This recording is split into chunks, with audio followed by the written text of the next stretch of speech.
پہلی بات تو یہ ہے کہ کبھی اپنی ذات کے لیے نہ عمران خان آپ کو کچھ کرنے کے لیے کہے گا، نہ میں آپ سے کبھی مطالبہ کروں گا۔ میں آپ کو بتاؤں، میرا حالانکہ تھا تو اجتماعی کام، وہ ایک جعلی کیس بنایا ہوا تھا، یہ پی ٹی وی حملے والا کیس ہے۔ وہ ایسا کیس تھا کہ جس وقت وہ تفتیشی جو ہے نا فرد جرم پڑھ رہا تھا تو جج نے ہنسنا شروع کر دیا تھا۔ تو اس کیس کے اندر میں جاتا تھا، میں نے کسی کو بتایا بھی نہیں، کبھی آج تک کوئی ورکر وہاں پہ نہیں، کیونکہ وہ میرے اوپر کیس تھا۔ ان کو اسلام آباد میں مسلم لیگ نون کے ورکر اس وقت یاد آتے ہیں جس وقت نیب میں پیشی دینی ہو یا سپریم کورٹ میں پیشی دینی ہو، پھر سارے یہ جمع کرتے ہیں۔ اس کے علاوہ میں نے نہیں دیکھا ان کو، کبھی دیکھا کبھی مریم کو کسی ورکر کے ساتھ اسلام آباد، کوئی حمزہ، کوئی ان میں سے شہباز شریف، ان کو صرف ورکر مسلم لیگ نون کے یاد آتے ہیں جس وقت اپنی کوئی پیشی لگی ہوئی ہوتی ہے۔ تو دوسری چیز، آپ جس لیڈر کے پاس ساتھ چلنے کے لیے آ رہے ہو، اس نے کبھی زندگی میں نہ کبھی امانت میں خیانت کی ہے نہ کبھی کرے گا۔ اس کا کوئی فیصلہ ایسا نہیں ہوگا جو اس کے ذات کے مفاد میں ہے۔ اس کے تمام فیصلے جو ہیں جو وہ سمجھتا ہے کہ قوم کے مفاد میں۔ ہم بھی انسان ہیں، خان صاحب بھی امتحان ہے، ہو سکتا ہے کبھی فیصلہ کوئی بہت اچھی حکمت کا نہ ہو، لیکن یہ ممکن ہی نہیں ہے کہ کوئی فیصلہ ایسا ہو جو عمران خان کے ذہن میں ملک کے لیے تو اچھا نہیں، قوم کے لیے تو اچھا نہیں، لیکن میری ذات کے لیے اچھا ہے، میری پارٹی کے لیے اچھا ہے تو کر دو۔ یہ کبھی نہیں ہوگا آپ کے ساتھ۔ اب کل کی میں تقریر کی بات کرتا ہوں۔ میں آج بھی بول رہا تھا، صبح ہماری میٹنگ تھی وزیر اعظم کے ساتھ، وہاں پہ میں نے فواد چودھری سے ریکویسٹ کی، اس تقریر کا اردو ترجمہ ہونا ضروری ہے۔ وہ تو سپیچ رہی تھی یہ اسلام آباد میں، لیکن ایک بین الاقوامی فورم تھا جہاں پہ یہ تقریر ہو رہی تھی۔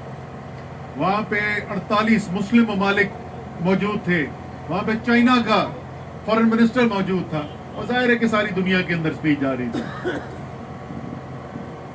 میری تو الحمدللہ عمر کافی ہو چکی ہے۔ آپ لوگوں نے بھی اپنی زندگی میں بڑی پاکستان کے لیڈرز کی تقاریر سنی ہوں گی، خاص طور پہ بین الاقوامی فورم۔ جس طریقے سے مسلمانوں کا مقدمہ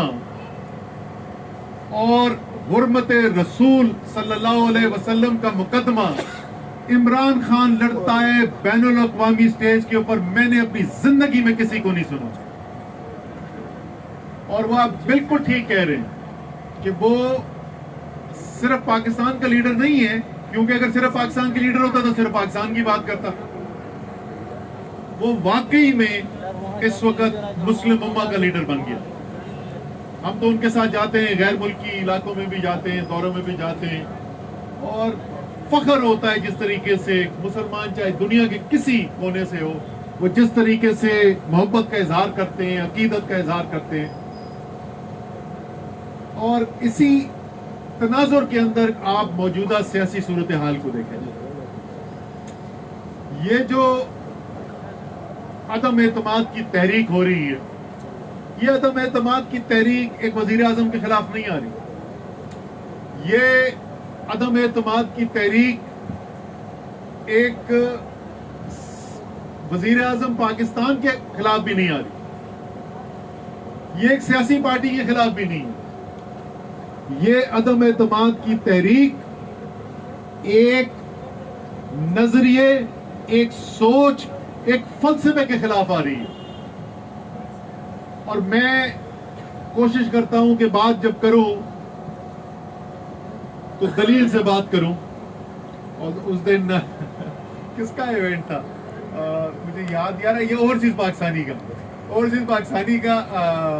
ایونٹ تھا نا، میں تقریر کر کے واپس آیا تو خان مجھے بولتے ہیں پہلی دفعہ میں نے تمہیں جذباتی ہوتے ہوئے دیکھا ہے۔ اچھی بات ہے اپنے ایموشن شیئر کیا کرو لوگوں کے ساتھ، لیکن میں کوشش کرتا ہوں کہ ساتھ دلیل کے ساتھ بات کیجیے۔ میں کیوں کہہ رہا ہوں، جو بین الاقوامی سٹیج کے اوپر ہو رہا ہے وہ میں پہلے ٹی وی پہ بھی بول چکا ہوں، وزیر اعظم کا ثوابدید ہے، جب وہ چاہیں،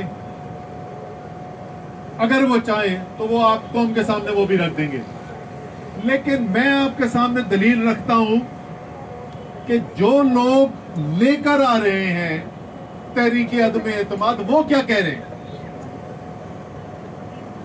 آپ نے کوئی تقریر سنی کہ پاکستان کے عوام کی زندگی ہم بہتر کیسے کریں گے اگر تحریک عدم اعتماد کامیاب ہو جائے؟ کوئی الزام یہ لگایا انہوں نے کہ پاکستان کے بہتری جو ہے اس کے لیے کوئی کام نہیں ہو رہا، کوئی ٹھوس تجویز دی ہوگا، یہ ایسا نہیں کرنا چاہیے، عمران خان کو یہ کرنا چاہیے. بات کیا کی جا رہی؟ فضل الرحمان کہتے ہیں جو بائیڈن دنیا کا لیڈر ہے، جو بائیڈن دنیا کا لیڈر ہے. فضل الرحمان صاحب آپ کے لیے ہوگا، ہمارے لیے نہیں ہے دنیا کا لیڈر. اپنے ملک کا لیڈر ہے، اس کو لوگوں نے منتخب کیا ہے. امریکہ کا لیڈر ضرور ہے وہ، اور ہم دوسروں کے معاملات میں مداخلت کرنے میں یقین نہیں رکھتے، جس کو انہوں نے چن لیا. لیکن میرا لیڈر نہیں ہے. فضل الرحمان صاحب آپ کا ہوگا لیڈر، میرا لیڈر نہیں ہے. اور وہ انہوں نے کہا کہ امید ہے کہ وہ ساری دنیا کی طرف دیکھیں گے. فضل الرحمان صاحب، میں نہ کوئی عالم دین ہوں، نہ میرا کوئی دعویٰ ہے کہ میں بہت زیادہ کوئی علم رکھنے والا انسان ہوں. لیکن ایک چھوٹا سا مشورہ میں آپ کو ضرور دینا چاہوں گا کہ ایک چیز جو ہمیں گھر میں سکھائی گئی، جس سوچ کے ساتھ ہمیں بڑا کیا گیا، اگر آپ مدد مانگنا ہی چاہتے ہو تو صرف زبان سے نہ کہو، دل سے یقین رکھ لو، ایاک نعبد و ایاک نستعین. اس سے بڑی مدد آپ کو دنیا میں کہیں سے نہیں مل سکتی، اور کسی اور کی ضرورت بھی نہیں ہے کسی مدد کی. دوسرے صاحب جو ہیں انہوں نے دو باتیں کی. شہباز شریف صاحب نے دو باتیں کی. سوال پوچھا گیا کہ کیا آپ وزیر اعظم پاکستان کسی اور ملک کی مدد کریں کہ پاکستان کو بیس بنا کر افغانستان پہ حملے کر سکیں. پاکستان کے وزیر اعظم سے پوچھا جا رہا ہے، ایک تیسرے ملک والا پوچھ رہا ہے کہ آپ کے ملک میں اڈے بنا کر ہم افغانستان پہ حملے اگر کرنا چاہیں تو آپ کا کیا جواب ہوگا؟ میرے خیال میں پاکستان میں کوئی بچہ بھی نہیں پتا ہے، بچہ ہے جس کو یہ نہ پتا ہو کہ جواب وزیر اعظم نے کیا دیا تھا. اور پرچی نہیں دیکھنی پڑی تھی، کیونکہ جواب دل سے تھا، جواب نظریے کی بنیاد پہ تھا، جواب ایمان کی بنیاد پر تھا. کیا جواب دیا تھا جی؟ Absolutely not. اور شہباز شریف کیا کہتے ہیں؟ یہ کیا کہنے کی ضرورت تھی آپ کو؟ یہ آپ ایبسولوٹلی ناٹ کیا کہہ رہی ہے؟ میاں صاحب پر کھول کے بات کرو نا، کھول کے بات کرو. یہ کیوں کہتے ہو کہ کیا کہنے کی ضرورت تھی؟ آپ کیا یہ کہہ رہے ہیں منافقت کرنی چاہیے تھی؟ بتاؤ نا. آپ نے یہ تو کہہ دیا کہ کیا عمران خان کو نہیں کرنا چاہیے تھا. یہ بتاؤ، منافقت کرتا ہے عمران خان؟ دل میں یہی سوچتا، بول کچھ اور دیتا. یا عمران خان کو یہ کہنا چاہیے تھا کہ ایک دفعہ پھر ہم ایک اور جنگ میں ملوث ہو جائیں، ایک اور مسلم ملک کے اوپر حملہ کرنے کے لیے معاونت کر دیں. شیر کے نشان پہ الیکشن لڑتے ہو، شیر بنو، جدھر کھڑے ہو کھل کے بات تو کرو. دوسری بات، وہ تو بیچارے یہ پاکستان میں ہمارے تحریک انصاف کے جو نوجوان ہیں نا، یہ سوشل میڈیا والے، ہر پاکستان کے 2 نمبری انسان کے لیے اس سے بڑا عذاب ہی کوئی نہیں ہے. یہ 2 منٹ میں کٹا شٹا کھول کے رکھ دیتے. تو وہ انہوں نے ویڈیو بنا دی ہے، وہ میری کل کی وہ I-10 والی پریس کانفرنس تھی، اور اس کے بعد جو ہے وہ شہباز شریف کے بیان، اور اس کے بعد جو ہے میاں نواز شریف. وہ کہتے ہیں میاں نواز شریف نے تو آج تک کبھی فوج کے خلاف کبھی بات ہی نہیں کی، خلاف بات کرنا تو دور کی بات، کبھی سوچا بھی نہیں۔ میاں صاحب ہمیں تو بتایا گیا ہے، چھوٹے میاں صاحب، کہ جس وقت فوج کے سربراہ کو طیارے میں اغوا کر کے میاں نواز شریف بھیجنا چاہتے تھے تو آپ نے مخالفت کی تھی۔ آپ کہہ رہے ہیں کہ کبھی سوچا بھی نہیں انہوں نے ایسا۔ جلسوں کے اندر کھڑے ہو کے وہ پھر وہی بات ہے، وہ کھڑا نہیں ہوتا جہاں پہ ایک انسان سے، ایک شیر کو جہاں کھڑا ہونا چاہیے۔ جس وقت میاں نواز شریف نام لے لے کے فوج کے سربراہ کے اوپر حملے کر رہے تھے، جب میاں شہباز شریف کی بھتیجی، نواز شریف کی بیٹی فوج کو گالیاں نکال رہی تھی، تو میاں شہباز شریف اگر آپ اس بات میں یقین نہیں رکھتے تو کھڑے ہو کے ایک دفعہ یہی کہہ دیتے کہ یہ کہہ رہے میں سے نہیں اتفاق کرتا۔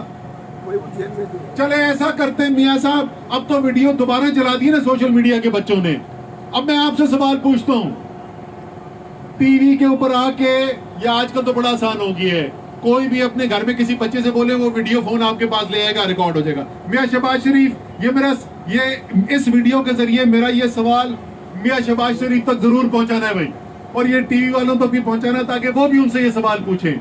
میاں صاحب ہمیں جواب دو، ہمیں آپ سے جواب چاہیے، ہمیں منافقت نہیں چاہیے۔ کھڑے ہو کے بولو یہ بات جو میاں نواز شریف نے کی ہے فوج کے سربراہ کے بارے میں، فوج کے بارے میں، وہ ٹھیک ہے یا غلط ہے؟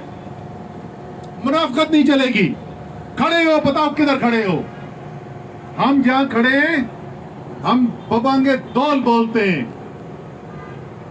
شاید اس لیے بولتے ہیں کہ دل سے یقین رکھتے ہیں، ایاک نعبد و ایاک نستعین۔ تو جب مدد ہی صرف خدا سے مانگنی ہے، اللہ سے مانگنی ہے، تو دل کی بات بھی اللہ سے تو چھپی بھی نہیں ہے، تو اس لیے ہم کہتے ہیں جو دل میں ہے وہ زبان پہ پی لو اور بولو، کھڑے ہو جس جگہ پہ ہو۔ میاں شہباز شریف میں آپ کے جواب کا انتظار کر رہا ہوں، آپ نے سنی ہے؟ اگر نہیں تو میں آپ کو بھجوا دیتا ہوں دوبارہ میاں نواز شریف کی اور مریم کی تقریریں، اور ہمیں جواب چاہیے۔ کیا نواز شریف جو کہہ رہا تھا وہ ٹھیک کہہ رہا تھا یا وہ غلط بات کر رہا تھا؟ جب آپ جواب دے دیں گے پھر میں آپ سے باقی سوال پوچھوں گا۔ تو یہ باقی اپنے بھائیوں کے ساتھ بھی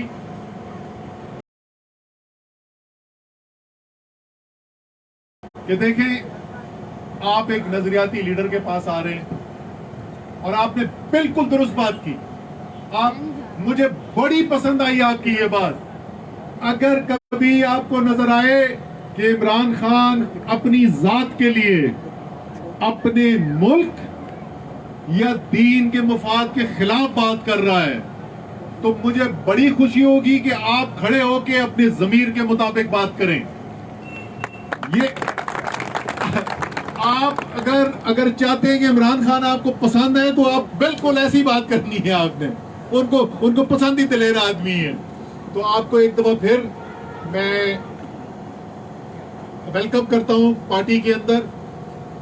سب سے پہلا کام جو بھی کرنا ہے جی، اس وقت سارا ہم نے جو محنت کرنی ہے وہ 27 تاریخ کے لیے، اور یہ سب لوگ جہاں جہاں یہ ویڈیو جائے گا، یہ جو بنا رہے ہیں، جو دیکھے گا، اگر آپ خاص طور پہ اسلام آباد والوں سے بول رہا ہوں لیکن سارے پاکستان والوں کے لیے، اگر آپ واقعی سمجھتے ہو کہ عمران خان اس وقت پاکستان کی حقیقی آزادی کے لیے کھڑا ہوا ہے، ایک خوددار پاکستان کے لیے کھڑا ہوا ہے، تو یہ انتہائی ضروری ہے کہ نظر آئے کہ سارا پاکستان اس خودداری کے پیغام کے ساتھ کھڑا ہوا ہے۔ آپ کے دل کے اندر جو ہے وہ دنیا تک بات نہیں پہنچے گی۔ جب آپ 27 مارچ کو پریڈ گراؤنڈ پہ آ کے عمران خان کے ساتھ کھڑے ہو گئے تو پھر دنیا دیکھے گی کہ پاکستان کدھر کھڑا ہوا ہے۔ تیار ہیں اس کے لیے؟ علی اوان صاحب، میں آپ کو دیکھ رہا ہوں اور آپ مجھے ضرورت زیادہ فریش نظر آ رہے ہیں، اس کا مطلب آپ ابھی پوری محنت نہیں کر رہے ہیں، آپ چوتھے گیئر میں چلے جائیں۔ ٹھیک ہے جی، 27 کی بات جو ہے نا 27 کی رات کو سوئیں گے آرام سے. اس سے پہلے جو ہے انشاءاللہ تعالی ہر بندے تک پیغام پہنچانا ہے.